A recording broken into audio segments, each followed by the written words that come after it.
चलो 5 जून पे जो पेपर है हुआ है उसका हम लोग डाउट्स करेंगे।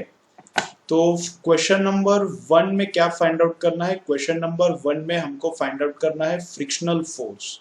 क्वेश्चन नंबर 1 में क्या फाइंड आउट करना है? Frictional force. ये ऊपर वाला force mu R find out करना है। ठीक है, तो क्या है देखो, ये वेज का इंक्लिनेशन है 30 डिग्री, तो डाउनवर्ड फोर्स रहेगा mg। mg का इधर वाला कंपोनेंट आएगा mg cos थीटा, और mg का इधर वाला कंपोनेंट रहता है mg sin थीटा। ये वाला सरफेस वेज का इस ब्लॉक को ऐसा नॉर्मल रिएक्शन देगा r, और फ्रिक्शनल फोर्स ऊपर रहेगा, ब्लॉक नीचे मूव करने का ट्राई करेगा, तो frictional force opposite of motion या फिर opposite of possibility of motion रहता है, तो फ्रिक्शनल फोर्स रहेगा म्यू इनटू आर। तो एक्सेलरेशन रहता है फोर्स अपॉन मास। इस ब्लॉक का एक्सेलरेशन 0.4 ऐसा दिया है, तो फोर्स अपॉन मास, मास ब्लॉक का मैंने नीचे रखा है, और इस ब्लॉक पे फोर्स कितना है? डाउनवर्ड फोर्स इतना है minus upward force mu R है, तो डाउनवर्ड फोर्स इतना minus upward force mu into R. तो यही हमको निकालना है, म्यू mg, आर मतलब mg cos थीटा है ना, R is mg cos theta. तो ये वाला फ्रिक्शनल फोर्स हमको निकालना है, तो मैंने m पुट किया, यहाँ पे कितना दिया है उतना पुट करो, यहाँ पर m, यहाँ पर g और sin थीटा, थीटा 30 पुट करो, कैलकुलेट करो। तो ये वाला पार्ट अपना आंसर है, ये वाला पार्ट मतलब फ्रिक्शनल फोर्स है, यही अपना आंसर है। नीचे किया है कैलकुलेशन, देखना है तो देखो। Then question number 2, question number 2 में ऐसा एक व्हीकल है, व्हीकल का आगे एक्सेलरेशन है a, तो उसके अंदर जो पेंडुलम था उसने वर्टिकल के साथ एंगल किया 30। तब हमें फाइंड आउट करना है कि इस व्हीकल का एक्सेलरेशन कितना है। तो जितना भी व्हीकल का एक्सेलरेशन है उसके हिसाब से इस ऑब्जेक्ट पे, इस पेंडुलम के बॉब पे उल्टा फोर्स लगेगा, उसको बोलते हैं सूडो फोर्स। तो सूडो फोर्स का मैग्नीट्यूड कितना रहता है? ma। सूडो फोर्स का मैग्नीट्यूड कितना रहता है? ma, और उसका डायरेक्शन फ्रेम के एक्सेलरेशन के डायरेक्शन के अपोजिट रहता है। ये पूरा व्हीकल आगे जा रहा है, तो सूडो फोर्स इस ऑब्जेक्ट पे पीछे रहता है ma, और ग्रेविटी का mg तो रहेगा ही। तो ये यहाँ पे टेंशन, ये जो स्ट्रिंग है, स्ट्रिंग में टेंशन रहेगा, तो टेंशन का इधर वाला कंपोनेंट आएगा t cos 30, और t cos 30 कितना आएगा? mg, तो t cos 30 mg। टेंशन का इधर वाला कंपोनेंट, हॉरिजॉन्टल कंपोनेंट आएगा t sin 30, और वो कितना आएगा? ma। तो दोनों का डिवीजन किया, ये वाला सेकेंड वाला डिवाइडेड बाय ये फर्स्ट, यहाँ पे किया है, तो tan 30 होता है। तो एक्सेलरेशन a कैलकुलेट करना है, तो g उधर लिया, g 10 लिया है, और tan 30 is 1/√3, तो 10 into 1/√3 आंसर है। क्वेश्चन नंबर 3 में क्या करना है? Coefficient of friction find out करना है, और उसमें बोला क्या है? इस ऑब्जेक्ट को यहां पर लगाया 200 न्यूटन का फोर्स, फ्रिक्शन का फोर्स कितना है वो पता नहीं है, क्यों? क्योंकि म्यू भी पता नहीं है। लेकिन इतना फोर्स लगाने के बाद 2 सेकेंड्स के बाद वो ऑब्जेक्ट 4 मीटर पर सेकेंड का वेलोसिटी ग्रैब करता है, पकड़ता है। तो final velocity 4, initial velocity rest पे था तो 0 plus 80, v is equal to u plus 80। कितने टाइम में काम हुआ? 2 सेकेंड्स में। तो एक्सेलरेशन आ रहा है 2। तो एक्सेलरेशन को मैंने 2 लिखा, एक्सेलरेशन मतलब फोर्स अपॉन मास रहता है, ऑब्जेक्ट का मास 30 दिया था तो 30 पुट किया, तो फोर्स कितना है इस पे? 200 माइनस है फ्रिक्शनल फोर्स। इस पे फोर्स कितना है? 200 माइनस है उल्टा वाला फ्रिक्शनल फोर्स, तो वो कितना रहता है? Mu into normal reaction. और इस केस में नॉर्मल रिएक्शन कितना है? आर एंड mg सेम रहेगा, तो नॉर्मल रिएक्शन mg है, यहाँ पे पुट किया मैंने। सॉल्व करने के बाद म्यू आता है। देन क्वेश्चन नंबर 4 में क्या करना है देखो, क्वेश्चन नंबर 4 में टाइम फाइंड आउट करना है, कितने टाइम के बाद ये ऑब्जेक्ट, ये व्हीकल स्टॉप हो जाएगा, रेस्ट पे आएगा। इस पे इसका वेलोसिटी 30 है, ब्रेक्स अप्लाई करने के बाद फ्रिक्शनल फोर्स 3000 न्यूटन उल्टा काम करेगा, और मास है 1000। तो एक्सेलरेशन फोर्स अपॉन मास रहता है, एक्सेलरेशन कितना है इसका वो मैं निकाल रहा हूं। तो फोर्स, फ्रिक्शन का फोर्स है 3000 और मास 1000 है, तो एक्सेलरेशन आ गया 3। तो इसके बाद ये इक्वेशन अप्लाई करेंगे, फाइनल वेलोसिटी है 0, इनिशियल वेलोसिटी 30 था, तो माइनस एक्सेलरेशन, माइनस क्यों लिया मैंने, एक्सेलरेशन माइनस लिया है क्योंकि रिटार्डेशन है वो स्टॉप करेगा व्हीकल को, इसलिए -3 इंटू टाइम। तो सॉल्व करने के बाद टाइम 10 सेकेंड्स आता है। न्यूटन्स लॉज ऑफ मोशन के बहुत सिंपल सिंपल न्यूमेरिकल्स तुम्हारा मिस्टेक हो गया है, थोड़ा ध्यान दो उस पर।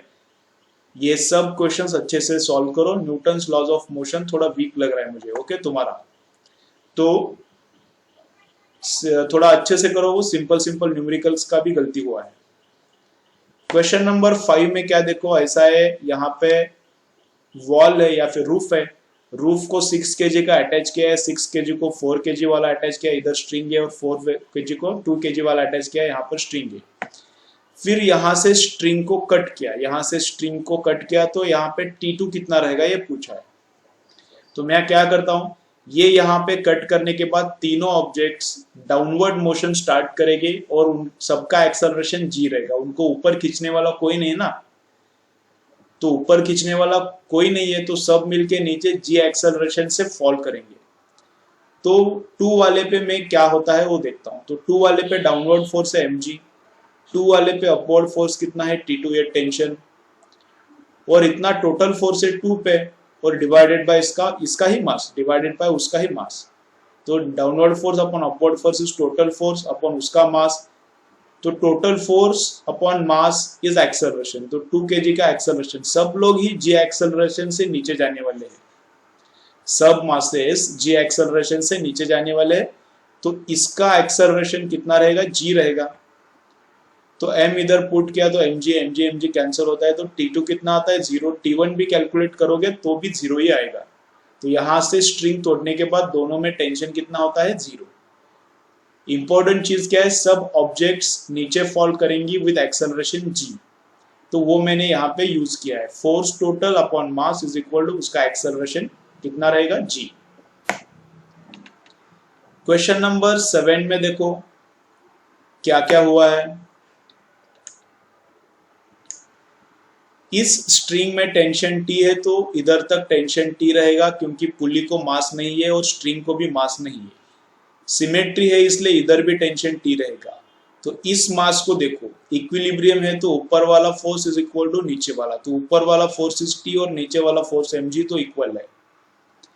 यहां पर देखो ये टेंशन T का डायरेक्शन इधर है, तो इसका ये वाला कंपोनेंट कितना आएगा T cos थीटा, तो ये वाला कंपोनेंट T cos और इसका भी T cos थीटा, तो 2T cos थीटा। तो ऊपर वाला फोर्स टोटल टेंशन यहाँ पे इस वाले ऑब्जेक्ट पे ऊपर वाला फोर्स टोटल कितना हो जाएगा 2T cos थीटा, और डाउनवर्ड फोर्स कितना, इसका मास इंटू जी, तो इतना वाला।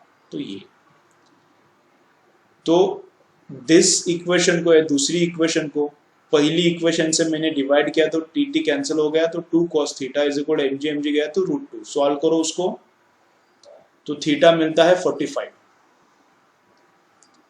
उसके बाद क्वेश्चन नंबर 10 है। क्वेश्चन नंबर 10 में क्या कैलकुलेट करना है, तो क्वेश्चन नंबर 10 में हमें फाइंड आउट करना है minimum pushing force F, push करने वाला मिनिमम फोर्स F, वो फाइंड आउट करने वाला। F कितना मिनिमम चाहिए कि उतने फोर्स पे ऑब्जेक्ट का मोशन स्टार्ट हो जाएगा। तो देखो मैंने यहाँ पे क्या क्या किया है, फोर्स F एज्यूम किया है, तो ऐसा हॉरिजॉन्टल फोर्स आएगा F cos theta, vertically downward force आएगा उसका कंपोनेंट F sin थीटा, ऊपर रिएक्शन आएगी R, यहाँ पे लिखा है मैंने, और नीचे फोर्स आएगा, नीचे ग्रेविटी mg। तो ऊपर का reaction R is equal to downward forces mg और F sin थीटा, इनका एडिशन हो जाएगा, ऊपर वाला इज इक्वल टू नीचे वाला। उसके बाद लिमिटिंग केस है, ये वाला केस लिमिटिंग है, तो इसमें क्या है, ये F cos theta horizontal force is equal to frictional force, ये भी रहेगा। तो हॉरिजॉन्टल फोर्स कितना रहेगा F cos थीटा, यहाँ पे लिखा है मैंने, हॉरिजॉन्टल फोर्स कितना रहेगा F cos थीटा, और ये वाला फोर्स इक्वल हो जाएगा लिमिटिंग फ्रिक्शन से, क्योंकि अभी क्या होगा, फोर्स मिनिमम है तो जस्ट ऑब्जेक्ट मूव करने वाला है, फोर्स हमने ये मिनिमम अप्लाई किया है तो ऑब्जेक्ट जस्ट मूव करने वाला है, तो ऑब्जेक्ट जस्ट मूव करने वाला है तो फ्रिक्शनल फोर्स मैक्सिमम रहता है, फ्रिक्शन लिमिटिंग पे रहेगा। तो फ्रिक्शनल फोर्स कितना रहेगा, म्यू इंटू आर रहने वाला है, जितना मैक्सिमम हो सकता है उतना। तो यहाँ पे जो फोर्स आया हॉरिजॉन्टल वो एफ कॉस थीटा, और फ्रिक्शन कितना अपोज करेगा म्यू इंटू आर से, यहाँ पे लिमिटिंग फ्रिक्शन लिखा है मैंने म्यू इंटू आर, तो म्यू इंटू आर, आर कितना है ये वाला m g plus F sine theta, तो इसको मैंने म्यू से मल्टीप्लाई किया तो म्यू एम जी और म्यू एफ साइन थीटा ये आ गया। अब इसको मैंने नेक्स्ट स्लाइड में सॉल्व किया है और फाइंड आउट किया है मिनिमम फोर्स कितना आएगा वो। तो यहाँ पर देखो वही इक्वेशन मैंने वापस यहाँ पर लिया है और mg को मैंने वेट दिया है तो w लिखा है, तो म्यू क्या है tan फाई, यहाँ पर भी म्यू क्या होगा फिर tan फाई रहेगा, ठीक है। तो tan फाई को मैंने लिखा है sin phi upon cos phi, यहाँ पर भी tan फाई को मैंने sin phi upon cos phi, तो इधर जो cos फाई नीचे आएगा और यहाँ पर भी जो cos फाई नीचे आएगा, कॉमन लेके इधर मल्टीप्लाई किया, तो ये f cos theta cos phi is equal to W, यहाँ पर क्या होता है साइन फाई बचता है, नीचे जो कॉस फाई था लेफ्ट की तरफ गया, F sine phi sine theta, तो ये F sine phi sine theta left की तरफ लेने का, ये वाला इधर एज इट इज लिया मैंने, तो ये वाला लेफ्ट की तरफ जाएगा, तो F F common, cos theta cos phi minus sine theta sine phi, ये कॉस का एक्सपांशन है, ये कॉस का एक्सपांशन है किसका, कॉस थीटा प्लस फाई का, कॉस कॉस ये उधर जाने के बाद माइनस साइन साइन, ये कॉमन निकाला ना, cos cos minus sine sine, expansion है कॉस थीटा प्लस फाई का, तो ये एफ मिलता है, ये वाला डिवाइड करो एफ मिलता है। क्वेश्चन नंबर 11 में इस mg जो ऑब्जेक्ट है इसका एक्सेलरेशन फाइंड आउट करना है। तो देखो क्या है, तो यहां पर फोर्स हमने अप्लाई किया है 20, तो पूरे स्ट्रिंग में फोर्स कितना रहेगा 20 रहेगा, क्योंकि इस पुली को भी मास नहीं है, इस पुली को भी नहीं है, और पूरा का पूरा स्ट्रिंग मासलेस है, तो जितना फोर्स लगाया उतना ही उसमें टेंशन रहता है, पूरा स्ट्रिंग इज एट 20 न्यूटन। तो अब इस पे देखो टोटल फोर्स कितना है, ऊपर टी और इधर भी टी, तो इस पे टोटल ऊपर वाला फोर्स है 2t, force upon mass is acceleration, इसका एक्सेलरेशन फाइंड आउट करेंगे। तो ऊपर वाला फोर्स 2t है और डाउनवर्ड फोर्स कितना है mg, तो m2 है तो 2g, तो ऊपर वाला फोर्स माइनस नीचे वाला फोर्स डिवाइडेड बाय इसका मास कितना है m, वो यहाँ पे मैंने पुट किया है 2, तो टेंशन पुट किया है 20, g पुट किया है 10 और सॉल्व किया तो आंसर कितना आता है 10। फिर उसके बाद क्वेश्चन नंबर 15 है, 15 में क्या किया है, ये ऐसा रिजिड सपोर्ट है, यहाँ पर पुली है, इधर एक वेट है W1, इधर एक वेट है W2, और पूरा सिस्टम g एक्सेलरेशन से ऊपर जा रहा है, पूरा ये सिस्टम, वहां पे क्वेश्चन में पुली बोला है तो मैं बोल रहा हूं पूरा सिस्टम g एक्सेलरेशन से ऊपर जा रहा है, तो हमें इस स्ट्रिंग में कितना टेंशन है वो फाइंड आउट करना है, ठीक है। तो क्या होता है, अगर ये एक्सेलरेशन नहीं रहता, तो ये मैं इसको हेवी पकड़ रहा हूँ और इसको हल्का पकड़ रहा हूँ, तो ये वाला ऊपर जाता विद एक्सेलरेशन a और ये वाला ऑब्जेक्ट नीचे आता, ये अगर नहीं रहता है तो ये वाला ऊपर जाएगा विद एक्सेलरेशन a, ऐसा एज्यूम कर रहा हूं मैं, और ये वाला नीचे आएगा विद एक्सेलरेशन a। अब उसमें हमने एडिशन किया और पूरा का पूरा अभी फ्रेम ऊपर जा रहा है विद एक्सेलरेशन g, तो इसका एक्सेलरेशन पहले ही ऊपर a था और ये g ऐड हो गया, तो a प्लस g हो गया इसका एक्सेलरेशन, उसको मैंने a1 पकड़ा है। इसका एक्सेलरेशन पहले नीचे a था और ये ऊपर जाएगा g, तो इसका एक्सेलरेशन अब थोड़ा कम हो जाएगा, तो इसका एक्सेलरेशन कितना होगा a माइनस g होगा, ठीक है। ये पहले से ऊपर जा रहा था, इसका एक्सेलरेशन पहले से ऊपर था a, और वापस से हम लोग उसको g से ऊपर खींच रहे, तो इसका a प्लस जी होगा, इसका a माइनस जी। तो अभी इसके लिए मैंने इक्वेशन लिखा है वो वाला, देखो यहाँ पे ये ऊपर जाएगा तो ऊपर वाला फोर्स बड़ा रहेगा, तो T माइनस नीचे वाला फोर्स मतलब mg, लेकिन mg कितना दिया है W1, तो T माइनस W1 इस पे फोर्स, T माइनस W1 इस पे फोर्स है, और F is equal to ma लिखते हैं, तो इसका मास कितना W1 अपॉन जी, इसका मास दिया नहीं ना, तो W1 अपॉन जी, W1 मतलब इसका मास इंटू इसका जी, इसका मास इंटू यहाँ का जी, तो जी जी कैंसिल हो जाएगा, तो यहाँ पर हमको मास मिलता है। तो यह है पहली वाली ऑब्जेक्ट का मास इंटू उसका एक्सेलरेशन कितना a1, तो a1 कितना है वो यहाँ पर मैंने पुट किया है। वैसे ही दूसरे ऑब्जेक्ट के लिए कौन सा फोर्स बड़ा है, अभी उसका वेट बड़ा है इसलिए वो नीचे जा रहा है, तो W माइनस टी उसके ऊपर total force is equal to ma, तो m इंटू उसका एक्सेलरेशन a2 है। तो उसका मास कैसे निकाला, वेट डिवाइडेड बाय g, उसका वेट डिवाइडेड बाय g उसका मास। तो यहां पर ये ऐसा है। तो यहां से a का वैल्यू हमको क्या चाहिए, t टेंशन चाहिए। तो यहां से a का वैल्यू निकालने का और यहां से भी a का वैल्यू निकालने का और दोनों को इक्वेट करने का। तो यहां से एक्सेलरेशन कितना आता है, g और W1 इधर भेज दिया मैंने, तो g upon W1 t minus W1 यहां, और ये जो प्लस g था उधर जाके माइनस g बनता है। तो ये आ गया एक्सेलरेशन फ्रॉम फर्स्ट इक्वेशन। वैसे ही इस इक्वेशन को सॉल्व किया मैंने, इधर क्या होगा, इस तरफ ये g एंड W2 गया तो g अपॉन W2 आएगा, तो g upon W2 minus t, ये माइनस g उधर जाके प्लस g होता है। तो इसको सॉल्व किया है, नीचे मैंने स्टेप वाइज, यहाँ पर एक स्टेप है, यहाँ पर एक है, तुम लोग करो सॉल्व अभी, और ऊपर एक दो स्टेप्स है। तो टेंशन कितना आता है, 4W1 W2 upon W1 plus W2 इतना आता है। ठीक है, ओके, नीचे भी कैलकुलेशन है, ऊपर भी है। फिर क्वेश्चन नंबर 16 में देखो क्या है, इस जो प्लैंक है, ये जो वेज है, इस वेज का हमें एक्सेलरेशन फाइंड आउट करना है। स्मूथ है, सब स्मूथ है, नीचे वाला सरफेस स्मूथ है, ये सरफेस स्मूथ है। तो क्या होता है, जैसे जैसे ये जाता है टुवर्ड्स राइट, मतलब ऐसा जाएगा, नीचे जाएगा, लेकिन ये ऑब्जेक्ट जितना राइट की तरफ जाता है, ये ऑब्जेक्ट वैसे वैसे लेफ्ट की तरफ जाता है। क्यों, क्योंकि एक्सटर्नल फोर्स नहीं है, एक्सटर्नल फोर्स नहीं है, सब इंटरनल फोर्सेस है। तो क्या होता है, टोटल उसका सेंटर ऑफ मास पहले जहां पर था बाद में वहां पर ही रहता है, सेंटर ऑफ मास उसका चेंज नहीं होता, या फिर टोटल फोर्स क्या होता है, सेम ही रहता है, उस पे टोटल फोर्स क्या रहता है, क्या बोल रहा हूं मैं, एक मिनट। तो सेंटर ऑफ मास की पोजीशन चेंज नहीं होने वाली, या फिर ऐसे भी हम लोग बोल सकते हैं,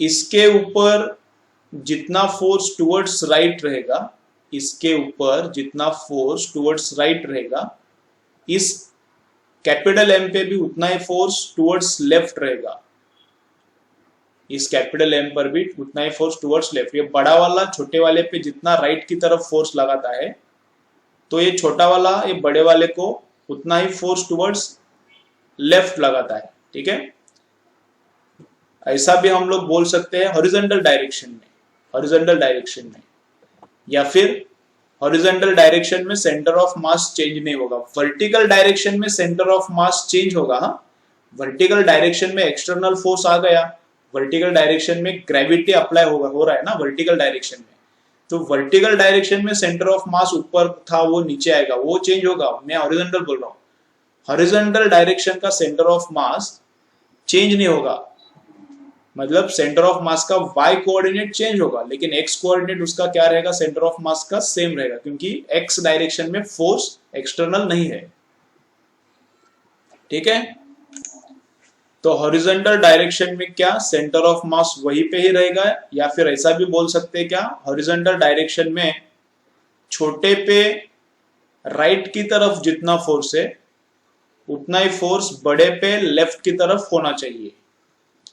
वो हॉरिजॉन्टल तो किसने दिया नहीं है ना, बाहर से आके किसने दिया नहीं, तो बड़े वाले ने छोटे पे जितना राइट की तरफ लगाया उतना ही छोटा वाला बड़े पे लेफ्ट की तरफ लगाता है। वर्टिकल डायरेक्शन में ऐसा नहीं होगा, लेकिन हॉरिजॉन्टल डायरेक्शन में बड़े ने छोटे पे लगाया हुआ राइट पे और छोटे ने बड़े पे लगाया हुआ लेफ्ट पे, दोनों सेम रहने वाले हैं। ठीक है,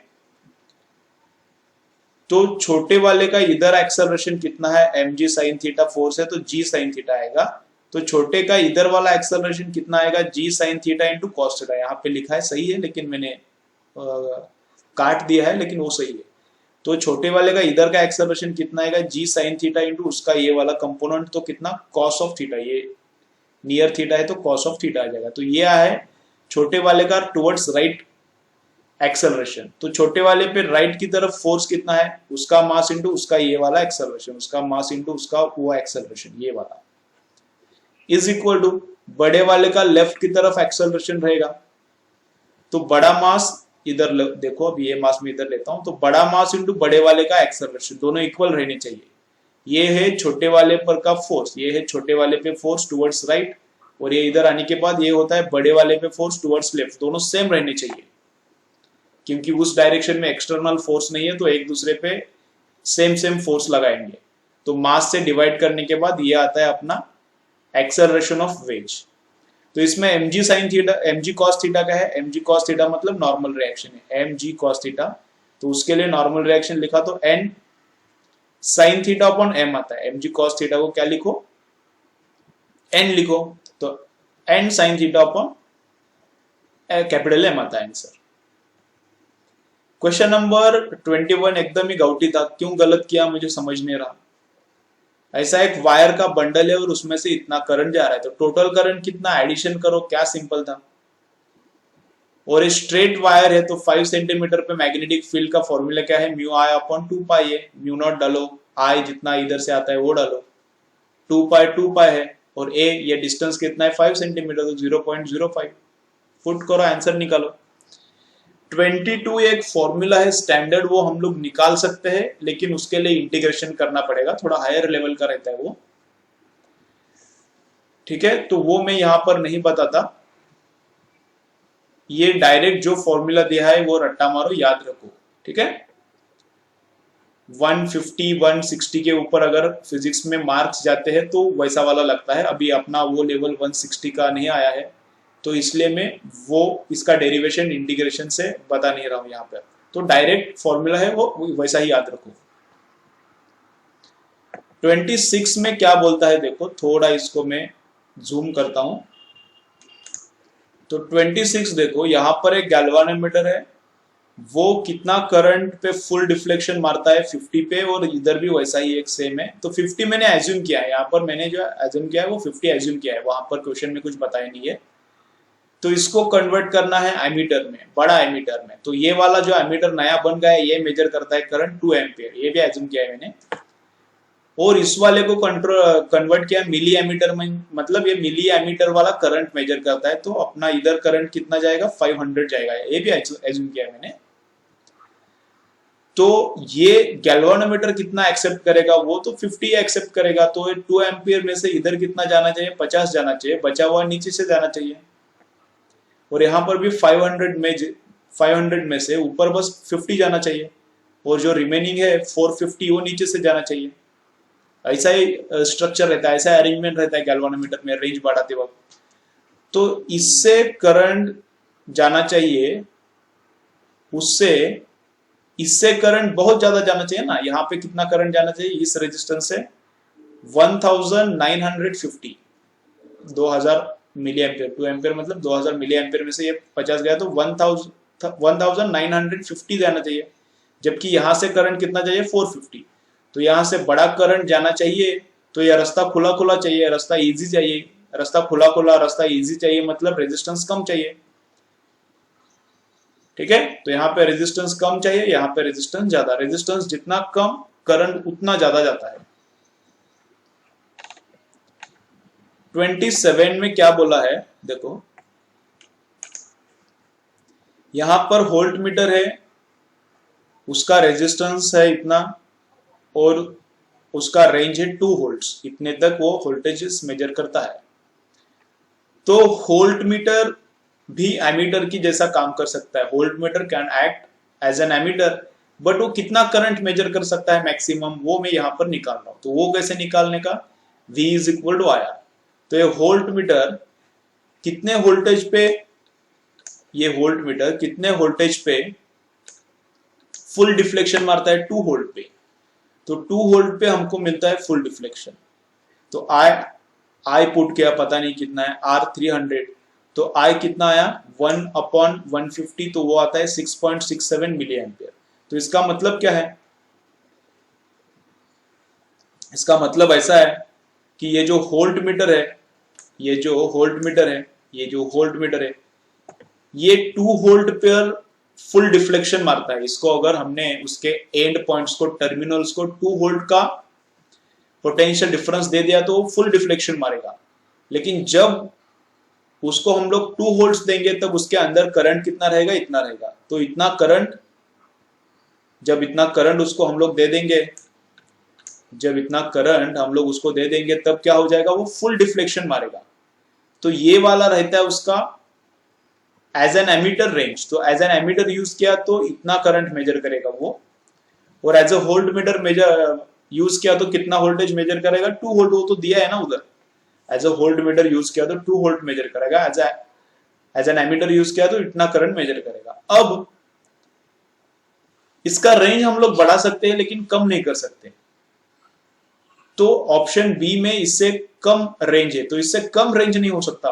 अब कुछ भी करो इसको, इस वोल्ट मीटर को कुछ भी करो, एज ए एमीटर इसको यूज करना है तो ये इतना करंट मेजर करेगा, या फिर इससे बड़ा वाला करंट मेजर कर सकता है, उसमें थोड़ा रेजिस्टेंस ऐड वगैरह किया तो, लेकिन इससे छोटा करंट वो नहीं कर सकता मेजर।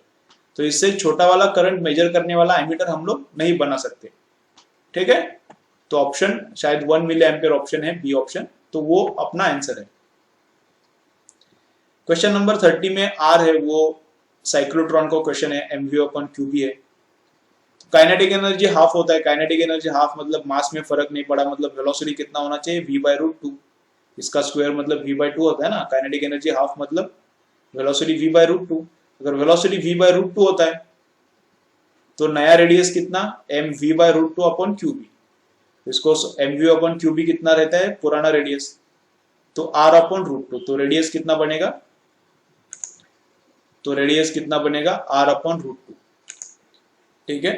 तो ये ऊपर वाला क्वेश्चन यहाँ पर ऐसा है, ये नीचे वाला क्वेश्चन यहाँ पर ऐसा है। तो रेडियस कितना बनता है, पुराना रेडियस अपॉन √2, ठीक है। चलो फाइनल कुछ क्वेश्चन है अभी।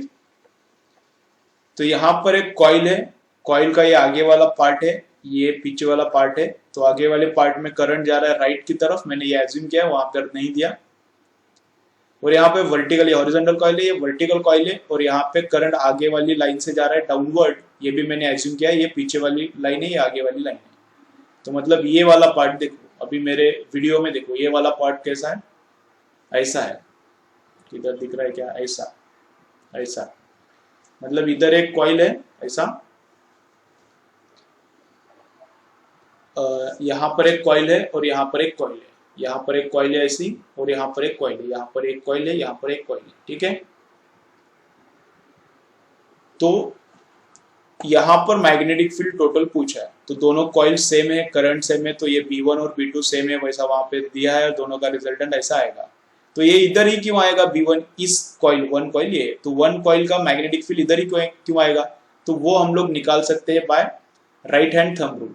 तो इधर थंब का डायरेक्शन करो, इधर थंब का डायरेक्शन करो, तो फिंगर्स अंदर से ऊपर जाता है कॉइल के, ऐसा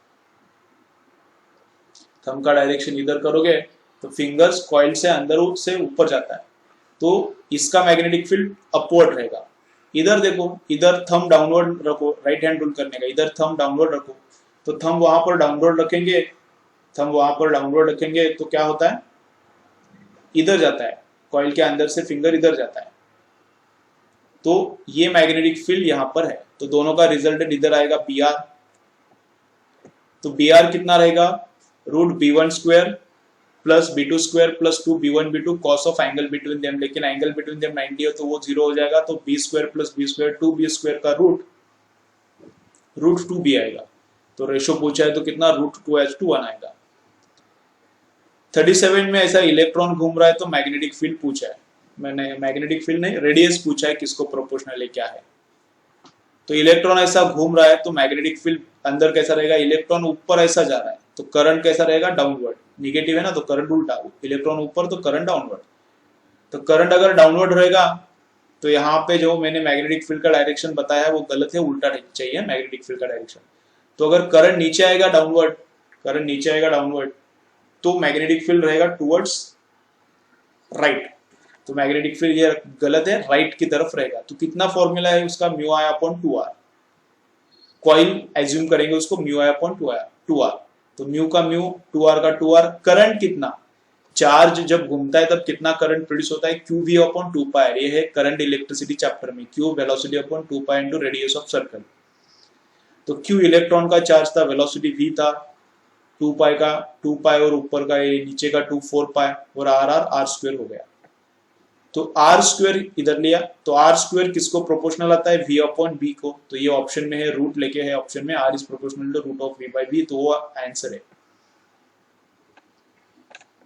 फाइनल क्वेश्चन, यहां से एक वायर जाता है, कैरी करता है 3 एम्पियर करंट, उल्टा मतलब करंट उल्टा, उसको एक पैरेलल वायर है, कैरी करता है 5 एम्पियर उल्टे डायरेक्शन में। तो यहाँ पर मैग्नेटिक फील्ड चाहिए।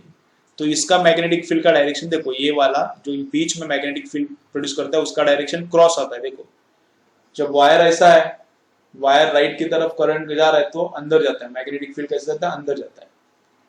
और नीचे वाली वायर को करंट राइट की तरफ जा रहा है, करंट राइट की तरफ जा रहा है, सॉरी लेफ्ट की तरफ जा रहा है। तो यहां पर भी फिंगर्स अंदर जा रहा है, यहां पर भी फिंगर्स क्या हो रहा है, अंदर जा रहा है। तो इसके लिए भी क्रॉस है करंट का डायरेक्शन, इसके लिए भी और ऊपर वाले के लिए भी क्रॉस है, तो दोनों का एडिशन। तो mu I upon 2 pi R, mu I upon 2 pi R, इधर का करंट 3, उधर का करंट 5, 3 + 5 8 आता है, म्यू नॉट का म्यू नॉट, 2 पाई इंटू दोनों का डिस्टेंस, ये इधर का भी 2 है, इधर का ये भी 2 है, वहां पर भी 2 है। तो 2 पाई, तो ये 4 पाई है, 4 पाई सॉरी 4 पाई, यहाँ पर भी 4 पाई, तो नीचे 4 पाई, तो इसको ये ऑप्शन में है, ऑप्शन डी। हर एक क्वेश्चन वापस सॉल्व करो, हर एक क्वेश्चन वापस सॉल्व करो, पूरा सॉल्व करो, फाइनल आंसर तक सॉल्व करो, तभी अच्छा मार्क्स आएगा, तभी इंप्रूवमेंट होगा। ठीक है, अब ये फाइनल फेज है, जितना भी मिस्टेक्स है उसके ऊपर बहुत अच्छी तरह से ध्यान दो।